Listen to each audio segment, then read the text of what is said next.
Pane zvimwe zvese zvaangaita so munokwanisa kutokontinua ndichimusapota ini ndiripo, asi panyaya yekuchikoro munhu wandakaroora, munhu wandinogara naye ipapo hapasi kubudirira. Saka inoda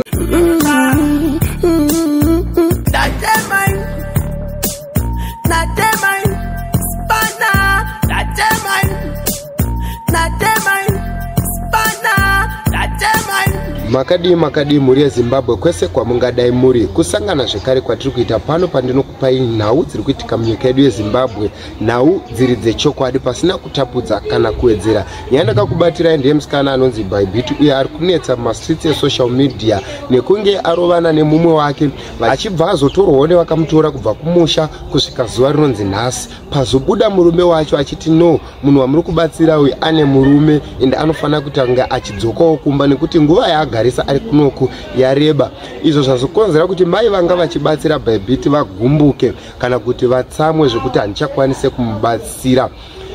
Bhayibhiti anonzi iye haana kutaurawo chokwadi kuna mai vari kumubatsira, even kune vamwe vanhuwo vanga vane shure rekuti vangabatsire Bhayibhiti, even nenyika, zvekutoti nyika izvezvi yakagumbuka yakatsamwa nezvakaitwa naBhayibhiti. But zvisinei tinoti zvinowanika, butwo kune vamwe vari kuona mavhidhiyo aya munofanira kudzidza kuti kana uine nhamo ukazonzi wakubatsirwa usavanze chokwadi. Kana uchibatsirwa unongobatsirwawo nechokwadi chako kana wabuda nacho pachena. Sei zvakaita uyu akavanza chokwadi, tarisa ezvino auraya foundation yake. Handifunge kuti dai akataura chokwadi kuti inini ndine murume aitadza kubatsirwa, nekuti Precious akataura chokwadi kuti ane murume uye ane mimba, ari kungobatsirwawo semunhu ane murume. Zvakaoma. Iko zvino izvi life yakutomuomera akutodzokera kumusha. Inini maonero angu ndekuti murume uyu mabudiro aita pachena inyaya yekuti aona kuti Precious ari kubatsirwawo nemurume wake, saka iye aona sekuti uyu zvaasiri kutaura kuti iye ariko number 1 achatorwawo nevamwe vachamutora. Number 2 ndiri kusiyiwa pazvinhu zvikazonzi abudirira, inini ndinenge ndasara. Saka kuti zvinhu zvifambe zvakanaka ndinofanira kubudawo pachena kuti neniwo tibatsirwe pamwe chete. Even mukateerera mavhidhiyozi ake anga achitaura, munhu ari kutodawo kupinda mumadhiri emacontent aya.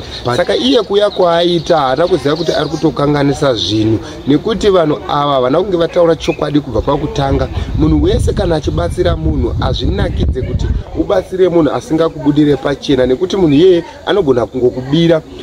Zvakawanda zvaitaurwa pamashure apo nevamwe vanhu vanoziva Bhayibhiti iye kuti ane murume, ane vana, ane chi, but vanhu ivavo vaitukwa pamasocial media. But nhasi chokwadi chazobuda pachena. Ndo nyaya ndakakubatirai nhasi kuti chokwadi ngachibude pachena, zvinhu zvichatanga kuitira kuti mangwana zvisazokudhakwire, nekuti panozobuda chokwadi aiwa handidi kukunyepera unozoregreta sezvakuita uyu Precious. Zvinhu zvake zvekutomufambira nenyaya yekuti akataura chokwadi, vanhu vari kuziva chokwadi, vanhu vakagumbuka, vanhu vakatsamwa, ende havana kumbofarira zvaitwa nemusikana uyu. Even ava vari kuvabatsira vacho, chero ana adopted son anani, everyone akagumbuka nezvaaitwa.